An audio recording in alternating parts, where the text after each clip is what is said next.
Graça e a paz do Senhor Jesus. É uma alegria poder estar aqui com os irmãos, poder compartilhar um pouco da palavra de Deus. Essa data marcante e importante para nós, que é a abertura da escola dominical.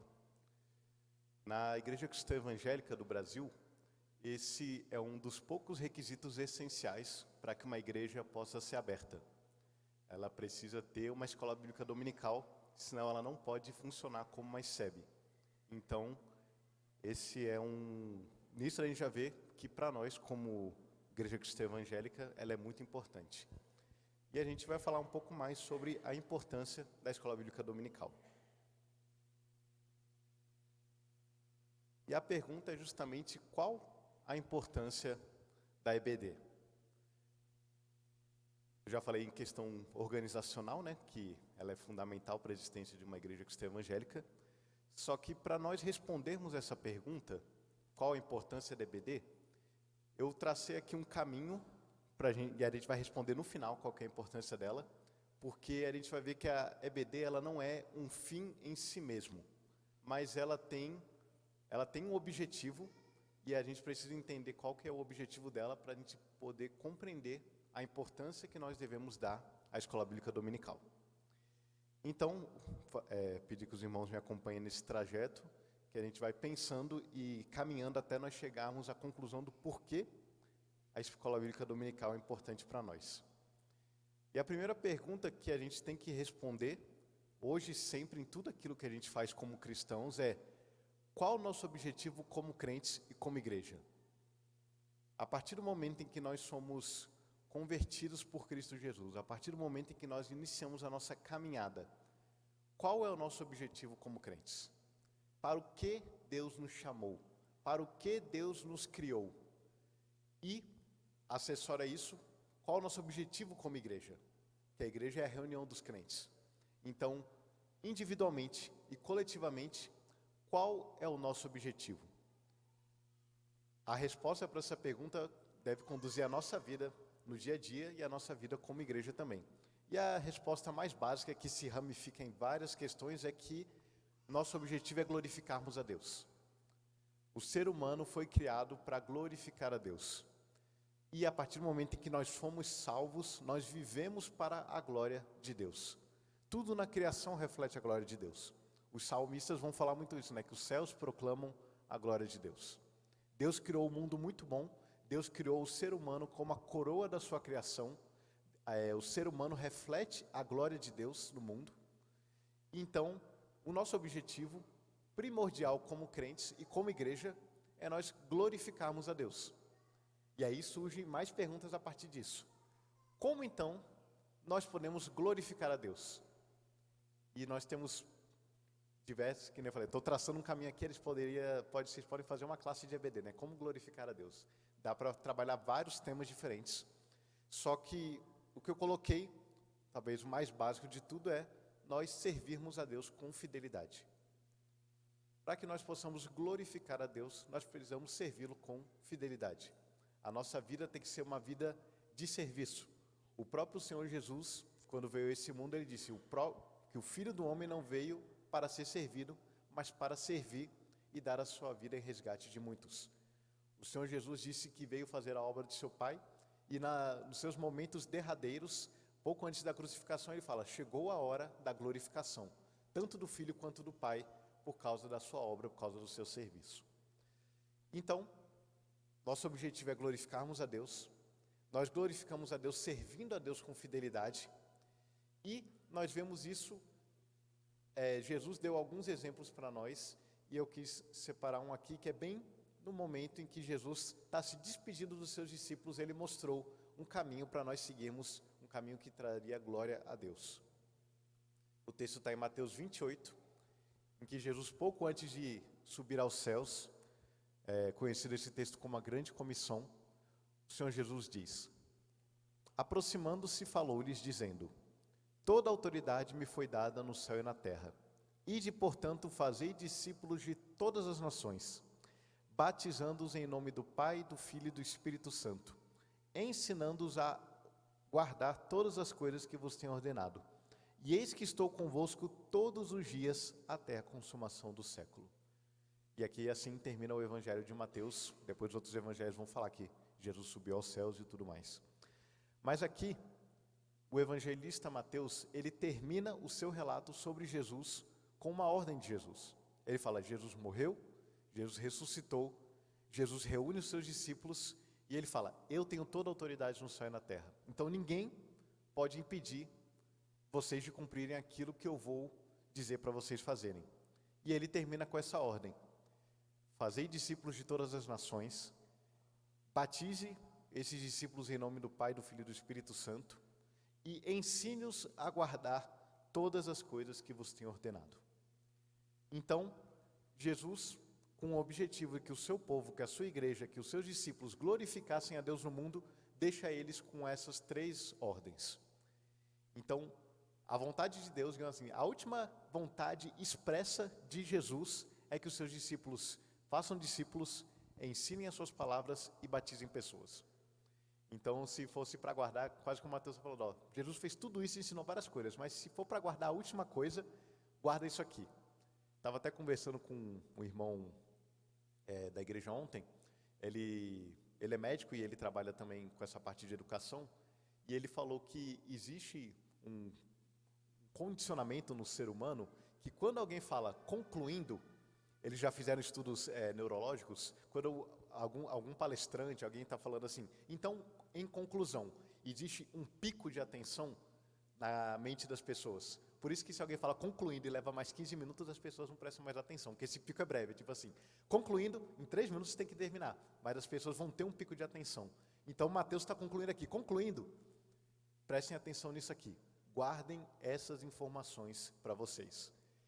E nisso, agora vem a pergunta, que nós precisamos cumprir a vontade de Deus, e nós vamos cumprir a vontade de Deus, a vontade de Cristo Jesus, por meio das Escrituras.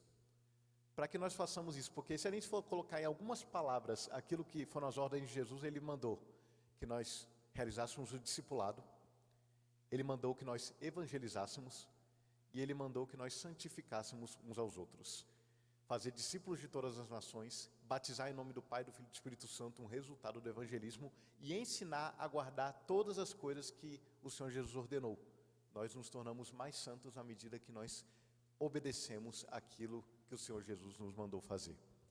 Então, fazendo o trajeto, nós como crentes e como igreja, nós precisamos glorificar a Deus. Nós vamos glorificar a Deus servindo a Deus com fidelidade. Nós vamos servir a Deus com fidelidade se nós obedecermos aquilo que Ele nos deixou. E Ele nos deixou a tarefa de discipularmos, de evangelizarmos e de santificarmos esse mundo e uns aos outros. Para que isso aconteça, nós precisamos da Escritura. E aí, nós agora passamos para um outro texto que vai nos guiar. E esse texto, um texto bem famoso, que é o texto de 2 Timóteo, no capítulo 3, versos 14 a 17. Não sei se dá para ler bem ali, mas os irmãos podem acompanhar na Bíblia de vocês. Aqui, contextualizando um pouco, o apóstolo Paulo, essa é a última carta que nós temos do apóstolo Paulo. O apóstolo Paulo escreveu essa carta para o seu fiel companheiro, seu discípulo, seu filho na fé, Timóteo, que ele encarregou do pastoreio de uma igreja. Timóteo estava sofrendo uma grande pressão, porque Paulo estava preso e os opositores de Paulo estavam aproveitando para poder eliminar os seguidores de Paulo, introduzirem heresias e inclusive deixarem Paulo morrer à míngua. Tanto que Paulo até fala, né? Fui abandonado, mas alguns poucos ainda se lembram de mim. Dentre eles, Timóteo. Então, Paulo está fortalecendo Timóteo, porque a gente não sabe, talvez Timóteo ainda tenha conseguido se encontrar, que Paulo fala, venha me encontrar antes que eu morra, mas nós não sabemos se foi isso, mas se ele conseguiu. Mas as últimas recomendações de Paulo a Timóteo envolvem o seu ministério, envolvem a igreja, envolvem a palavra de Deus. Então, Paulo, nas suas últimas recomendações, o concluindo de Paulo para Timóteo, ele diz, quanto a você, porém, permaneça nas coisas que aprendeu e das quais tem convicção, pois você sabe de quem o aprendeu. Porque desde criança você conhece as sagradas letras que são capazes de torná-lo sábio para a salvação, mediante a fé em Cristo Jesus. Toda a Escritura é inspirada por Deus e útil para o ensino, para a repreensão, para a correção e para a instrução na justiça, para que o homem de Deus seja apto e plenamente preparado para toda boa obra. Eu usei aqui essa versão NVI.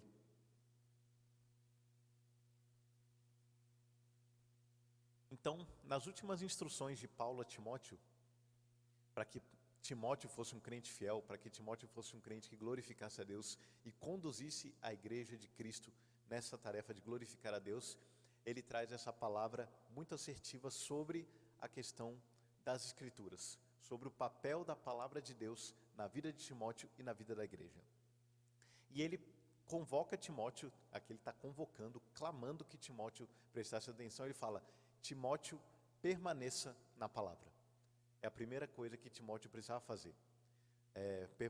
Voltando aqui. Permaneça nas coisas que você aprendeu e das quais tem convicção.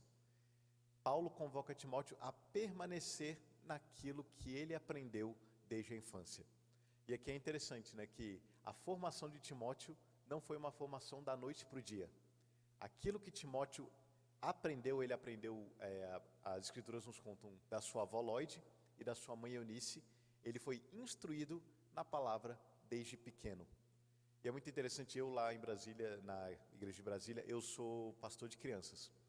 E dentre as muitas coisas que a gente trabalha com as crianças e que eu trabalho com os pais e que a gente estuda, é que a infância é um período de semeadura intenso.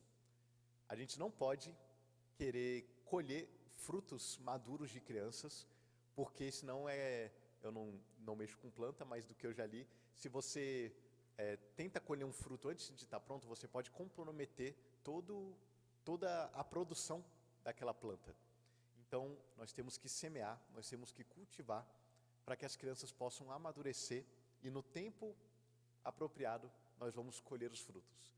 Então, é um tempo de muita paciência, de muito ensino, de muita frustração, mas é um tempo em que nós podemos ver que as crianças podem ser firmadas em raízes depois que elas são mais velhas. Tanto que Paulo apela para Timóteo, não que Paulo ensinou para ele, mas o que a mãe e a avó dele ensinaram. No começo da carta de Timóteo ele fala também sobre isso.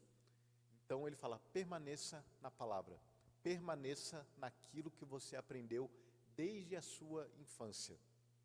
Nós todos precisamos permanecer naquilo que nós temos aprendido. Alguns de nós tiveram a oportunidade de serem criados dentro da igreja desde pequenos, isso é uma bênção. Outros se converteram já mais velhos, e isso também não tem problema. O que nós precisamos pegar para todos nós aqui é que todos precisamos permanecer naquilo que nós aprendemos, seja na infância literal, seja na infância espiritual, aquilo que nós aprendemos. Nós vamos ver que diversos são os nossos instrutores ao longo da caminhada e todos contribuem para o nosso crescimento. Eu posso lembrar na minha caminhada tanto de instruções que eu recebi da minha mãe, instruções que eu recebi de professores da EBD de quando eu era criança, e até hoje eu lembro, instruções que eu recebi de pastores ao longo da minha vida, instruções que eu recebo ainda hoje. E eu devo permanecer nessa instrução. Como igreja, nós temos esse privilégio de instruirmos uns aos outros, e nós temos que permanecer nessa instrução. Nós temos que permanecer na palavra que vai sendo semeada em nosso coração, e vai sendo podada e vai sendo tratada desde sempre. E Paulo fala para Timóteo: Timóteo, permaneça na palavra, porque Timóteo estava sendo pressionado a não permanecer na palavra, a começar a pregar aquilo que fosse mais conveniente e menos polêmico para a sociedade da sua época. E Paulo fala: permaneça firme, Timóteo, permaneça firme naquilo que você aprendeu, naquilo que sua avó e sua mãe te ensinaram. Eu lembro uma vez eu vi um estudo do pastor John Piper, e ele já está bem idoso, e isso foi recente. Perguntaram para ele como você pode ter convicção de algumas coisas. Uma entrevista normal, por exemplo, ele fez doutorado num lugar em que as pessoas não acreditavam mais na ressurreição de Cristo e coisas desse tipo, e perguntaram para ele: como você conseguiu manter a sua fé ao longo do tempo, diante de tantas pressões e de tantos desafios? Ele fala: eu mantive porque minha mãe me ensinou assim. Se tem alguém que nós podemos ter certeza de que quis nos ensinar o melhor e que a gente pode se apegar, é a nossa mãe.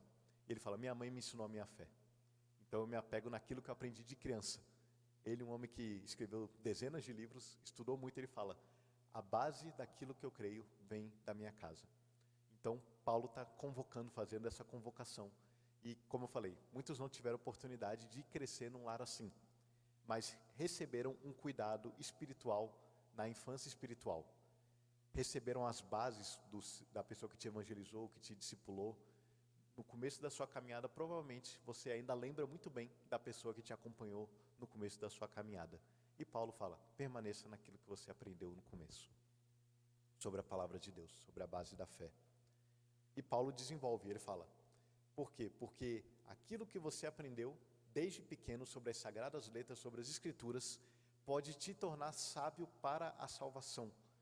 Por meio do conhecimento das escrituras, nós nos tornamos sábios para a salvação em Cristo Jesus.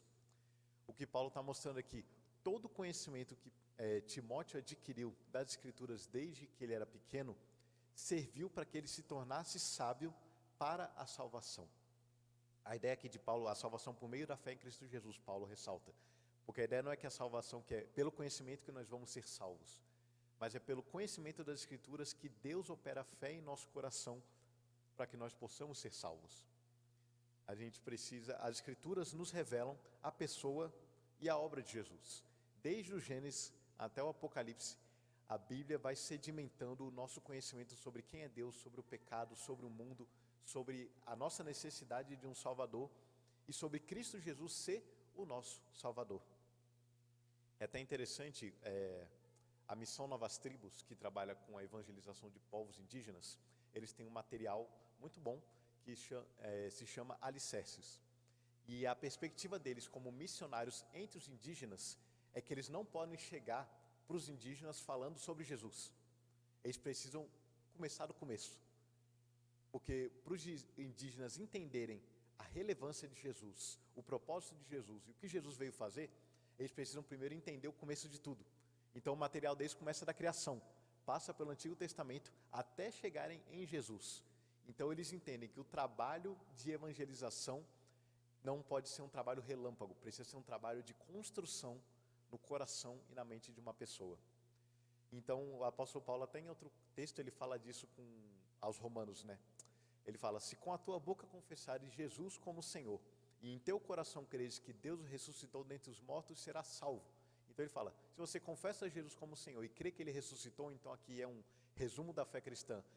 Quem é Jesus e o que Ele fez, você será salvo. Mas para isso, ele fala, porque todo aquele que invocar o nome do Senhor será salvo.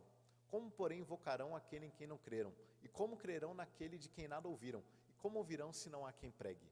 Não há como crer em Jesus se você não sabe quem é Jesus. Não há como acreditar na sua obra em seu favor se você não sabe no que consiste a sua obra. Então, todo esse trabalho de se tornar sábio para a salvação envolve esse conhecimento das Escrituras.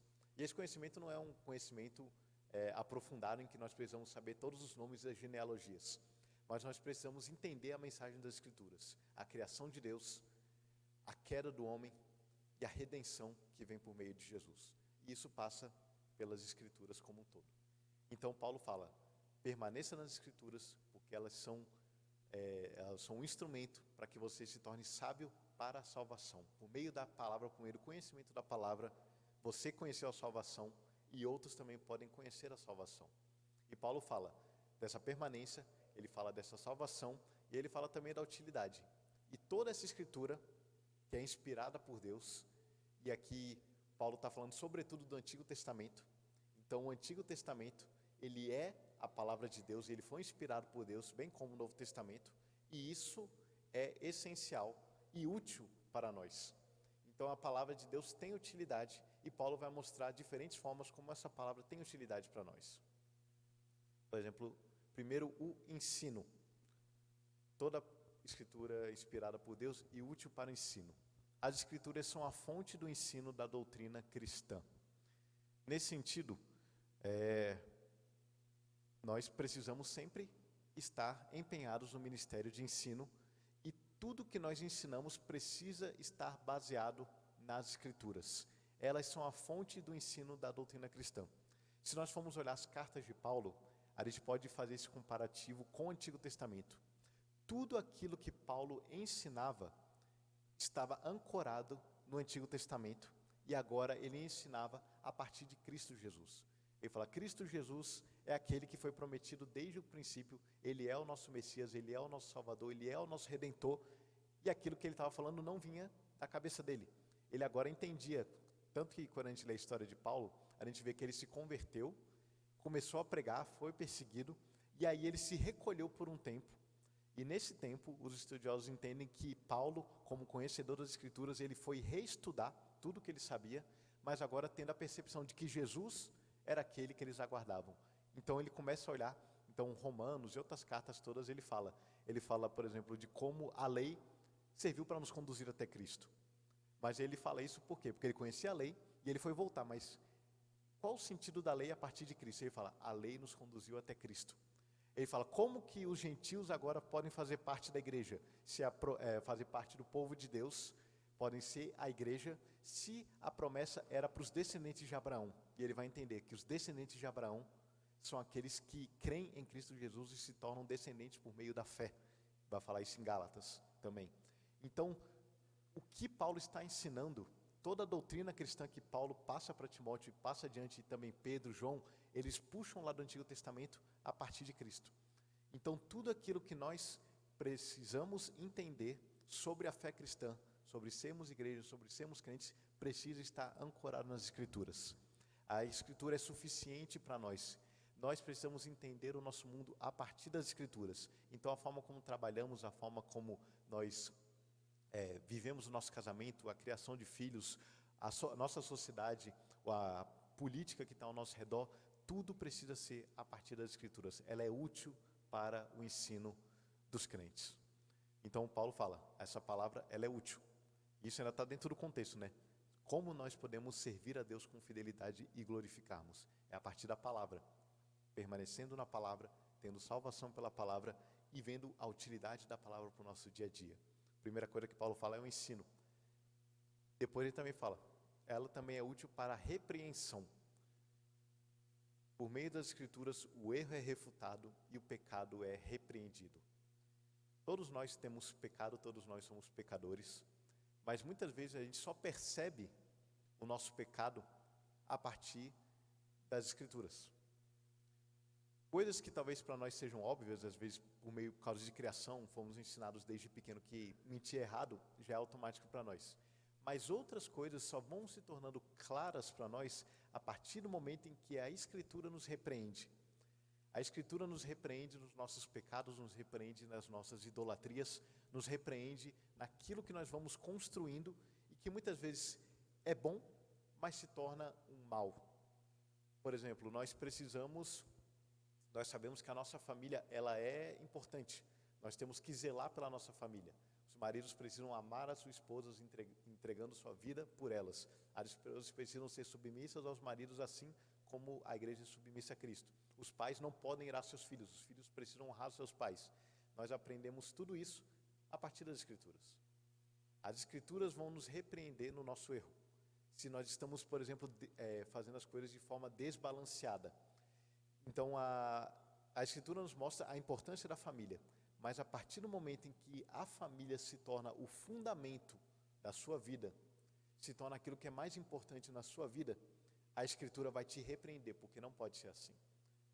Mais importante na nossa vida sempre precisa ser Cristo Jesus, sempre precisa ser o Deus triuno, porque se Ele sair do centro, se Ele sair da importância, a família se torna um ídolo. E aí, a partir do momento em que ela se torna um ídolo, nós perdemos o foco e nós podemos nos frustrar e ter muitos problemas com relação a isso. Porque, querendo ou não, a nossa família é passageira. Tudo no nosso mundo é passageiro. Mas Deus é eterno. Se nós caminhamos com Ele, a gente consegue enxergar as coisas de uma perspectiva melhor. O autor das Crônicas de Nárnia, C.S. Lewis, escrevendo sobre o amor, ele fala que Deus é amor, mas o amor não é Deus. A partir do momento em que o amor se torna Deus, o amor se torna um demônio, porque ele toma o lugar de Deus. E aí ele vai nos conduzir por caminhos que não são os caminhos que Deus tem para nós. tudo que toma o lugar de Deus age em nome do diabo. Inclusive, isso aconteceu com o próprio apóstolo Pedro, que fez a maravilhosa confissão de que Jesus era o Cristo, o Filho do Deus vivo, e logo depois é repreendido como mensageiro de Satanás. E isso é, a palavra de Deus, ela vai sempre nos trazendo de volta para o eixo. Então ela é útil para a repreensão, para refutar o erro, para confrontar o nosso pecado e refutar o erro também, porque Timóteo estava vivendo isso, heresias que vão se aproximando de nós, que vão nos envolvendo. Nós vivemos no nosso mundo desde sempre, isso acontecia com Timóteo 2000 anos atrás, acontece conosco hoje. Existe uma ingerência do mundo tentando adentrar na igreja, tentando trazer doutrinas que não são bíblicas, e é apenas a partir das escrituras que a gente vai conseguir rejeitar aquilo que não é a vontade de Deus. Então Paulo fala para Timóteo, se apegue à palavra, ela é útil para o ensino, ela é útil para a repreensão, e ela também é útil para a correção, que ele vai dizer. Pelas escrituras, os pecadores são convencidos e postos no caminho certo. Aqui já é difícil, a repreensão é mostrar, isso está errado. A correção é falar, o caminho é esse. Então as escrituras também são úteis para isso, porque a partir do momento em que nós sabemos do nosso pecado, tudo bem, agora eu sou pecador, o que eu faço? As escrituras nos apontam o caminho também, para que a gente ande na forma correta, segundo a sã doutrina. Então, no próprio exemplo da família, eu já falei aqui, a família ela tem que estar sujeita à vontade de Deus. A família existe também para a glória de Deus. O casamento, os filhos, tudo aquilo que nós vivemos e caminhamos é para a glória de Deus. Se nós estamos alinhados com esse objetivo, a gente vai poder desfrutar das bênçãos da família. A gente vai poder desfrutar das bênçãos daquilo que Deus nos deu, porque é uma bênção. Deus nos dá bênçãos, a gente que corrompe elas em idolatria, pecado e maldição. Então, o trabalho é uma bênção de Deus, o lazer é uma bênção de Deus, a família é uma bênção de Deus, comer e beber é bênção de Deus. Mas isso só pode ser desfrutado da forma correta se o Senhor for o centro de tudo aquilo que nós vivemos, pensamos e agimos. Então, a palavra de Deus também é útil para a correção. Havendo dúvida de qual caminho seguir, corra para as Escrituras, e as Escrituras vão nos mostrar como caminhar corretamente. A palavra também é útil para a educação na justiça. Por meio das Escrituras, o cristão é educado para viver retamente. A ideia de justiça ou retidão. Então, e a retidão é a retidão da palavra de Deus, é a justiça de Deus. Nós precisamos da palavra de Deus para que a gente possa viver de forma reta nesse mundo e fazendo a diferença nesse mundo. E isso tem como objetivo, que nós lemos lá no final, para que todo homem, para que todo crente seja apto e plenamente preparado para toda boa obra. Para nós vivermos na boa obra. Só ver aqui.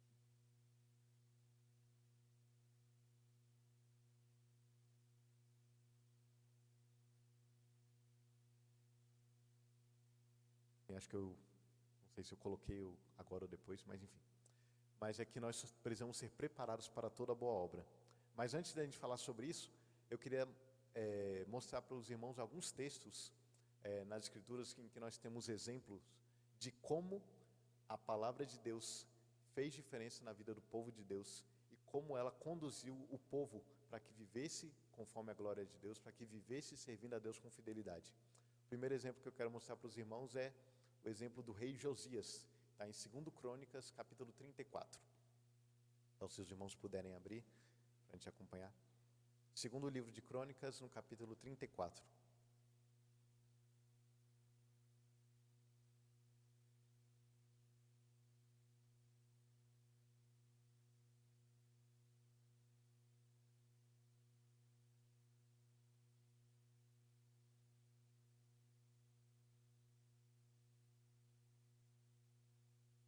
Nós vamos ler no capítulo 34 sobre o rei Josias. A gente não vai ler todo o texto, que ele é grande, mas eu vou lendo alguns pedaços para a gente ir comentando. Então, logo no primeiro versículo, capítulo 34, diz assim: Tinha Josias 8 anos de idade quando começou a reinar, e reinou 31 anos em Jerusalém. Fez o que era reto perante o Senhor, andou em todo o caminho de Davi, seu pai, e não se desviou nem para a direita, nem para a esquerda. Então Josias era um menino de 8 anos quando ele se tornou rei.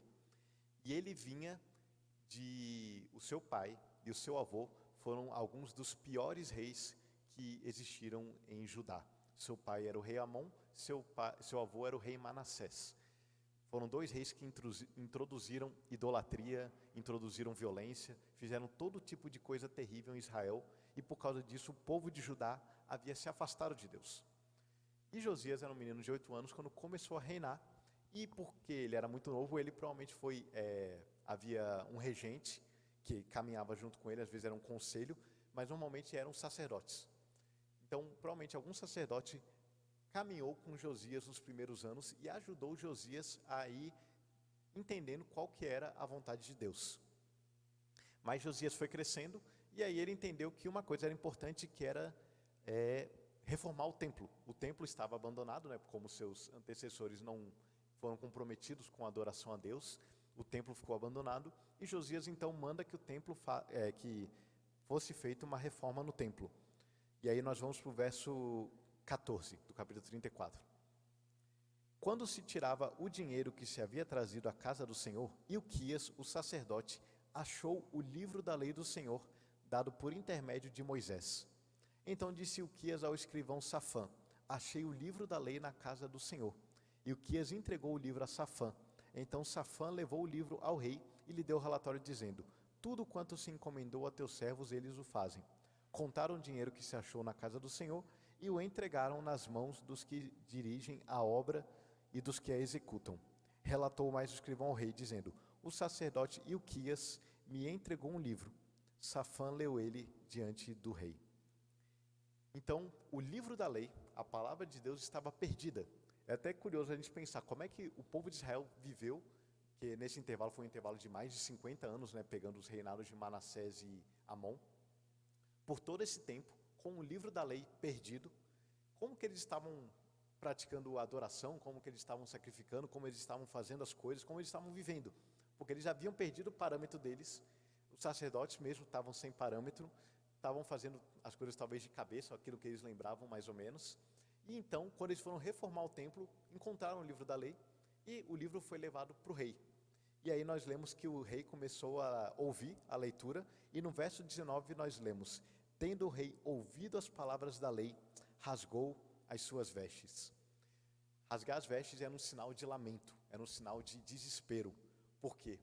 Josias, que era jovem aqui nessa época, acho que ele devia estar por volta dos 20 anos aqui, ele ouve a leitura da palavra de Deus. E é aquilo que nós vemos, né? A palavra de Deus então começa a repreendê-lo, começa a corrigi-lo, e ele se desespera. Ele se desespera porque pensa: estamos fazendo tudo errado. A partir do momento em que ele tem contato com a palavra de Deus começa a agir no coração dele, e ele começa a ver que ele precisava mudar, e aí nós vamos ler uma grande sequência em que ele vai consultar a profetisa Hulda, ele lê a lei, ele vai consultar pessoas, e aí depois de tudo isso nós vamos para o verso 19, no qual nós lemos: então deu ordem o rei, e todos os anciãos de Judá e de Jerusalém se ajuntaram.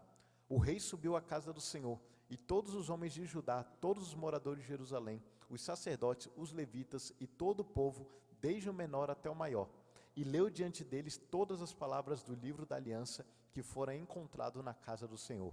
O rei se pôs no seu lugar e fez aliança ante o Senhor para o seguirem, guardarem os seus mandamentos, os seus testemunhos e os seus estatutos de todo o coração e de toda a alma, cumprindo as palavras desta aliança que estavam escritas naquele livro.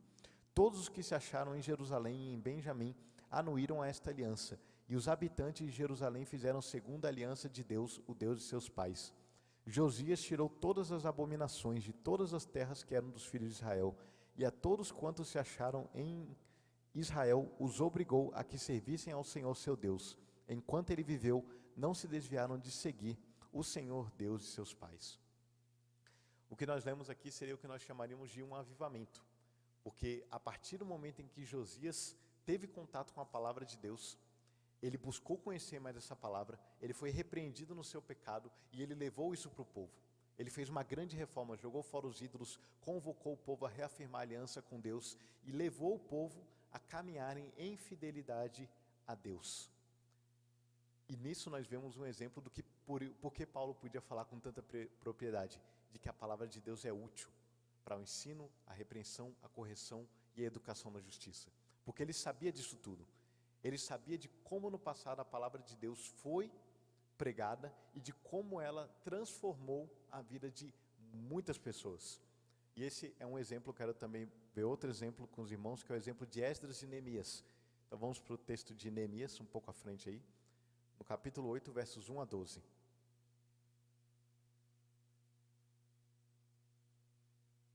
Neemias 8, de 1 a 12. O contexto aqui já é um contexto 200 anos depois de Josias.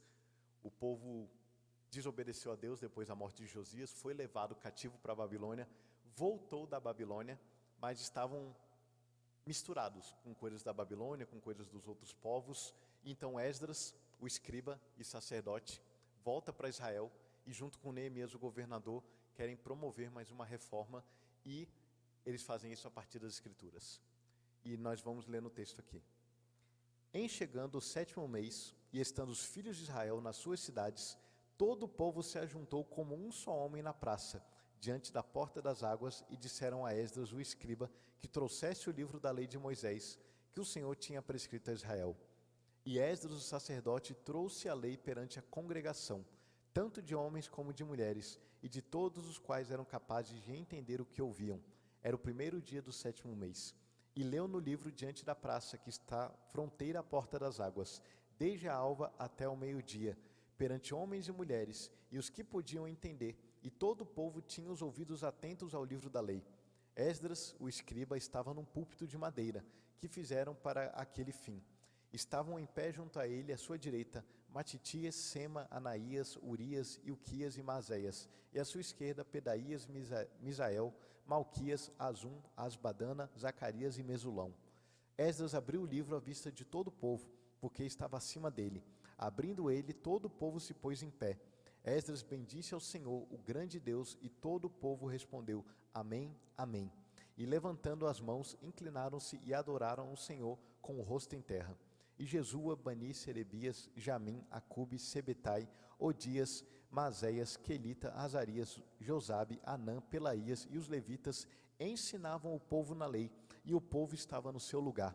Leram no livro, na lei de Deus, claramente, dando explicações da maneira que entendessem o que se lia.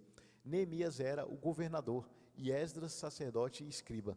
E os levitas que ensinavam todo o povo lhe disseram, Este dia é consagrado ao Senhor vosso Deus, pelo que não pranteeis nem choreis, porque todo o povo chorava, ouvindo as palavras da lei. Disse-lhes mais, Ide, comei carnes gordas, tomai bebidas doces e enviai porções aos que não têm nada preparado para si, porque este dia é consagrado ao nosso Senhor. Portanto, não vos entristeçais, porque a alegria do Senhor é a vossa força. Os levitas fizeram calar todo o povo, dizendo, Calai-vos, porque este dia é santo, e não estejais contristados. Então todo o povo se foi a comer, a beber, a enviar porções e a regozijar-se grandemente, porque tinham entendido as palavras que lhe foram explicadas. Aqui, mais uma vez, o povo perdido com relação ao que eles deveriam fazer, e nós lemos aqui que uma comissão de professores foi instalada por Esdras e Neemias.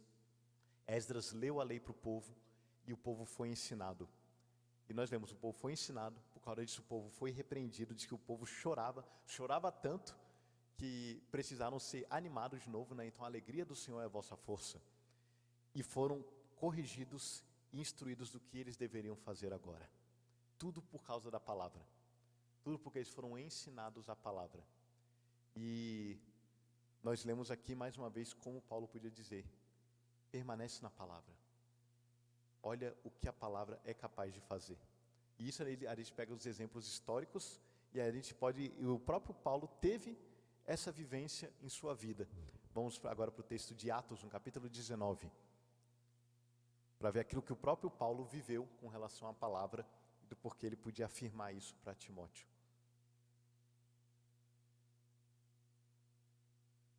Atos, no capítulo 19.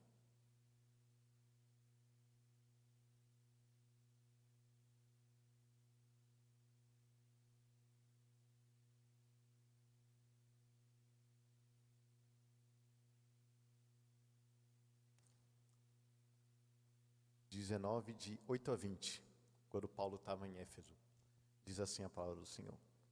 Durante 3 meses, Paulo frequentou a sinagoga, onde falava ousadamente, dissertando e persuadindo com respeito ao reino de Deus.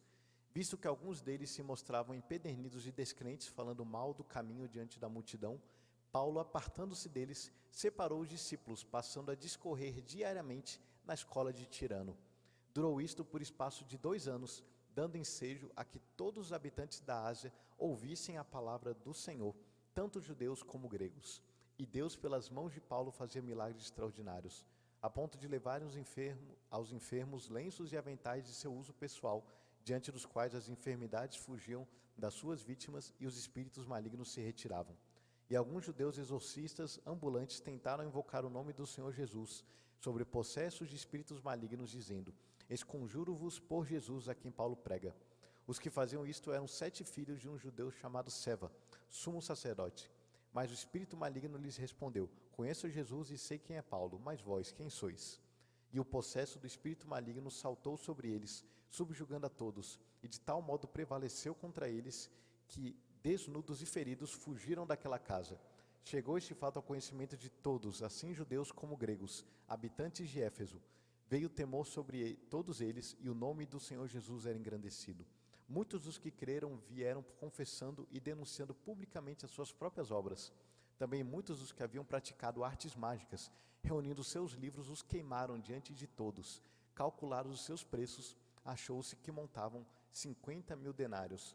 Assim a palavra de Deus crescia e prevalecia poderosamente. É interessante como o texto termina falando que a palavra de Deus prevalecia. E nós lemos o que Paulo fez. O trabalho de Paulo não foi um trabalho relâmpago em Éfeso. Diz que ele ensinava diariamente ao longo de 2 anos. Ao longo de 2 anos, diariamente, ele ensinou a palavra de Deus. Ele ensinou sobre Jesus. E as pessoas foram se convertendo. A tal ponto que o texto diz que as pessoas vinham publicamente falando dos seus pecados. E outros, que eram os que tinham as artes mágicas aqui era um grupo de eruditos. Por quê? Porque as artes mágicas eram restritas a um grupo de pessoas estudiosas. Esses homens, hoje em dia a gente compra até livro barato, né? A Amazon tem muita promoção. Mas, naquela época, livro era uma coisa caríssima. Mas a palavra de Deus foi tamanha na vida daqueles homens que eles preferiam pegar o conhecimento anterior que eles tinham e queimar, porque eles viam que a palavra de Deus era o que eles precisavam.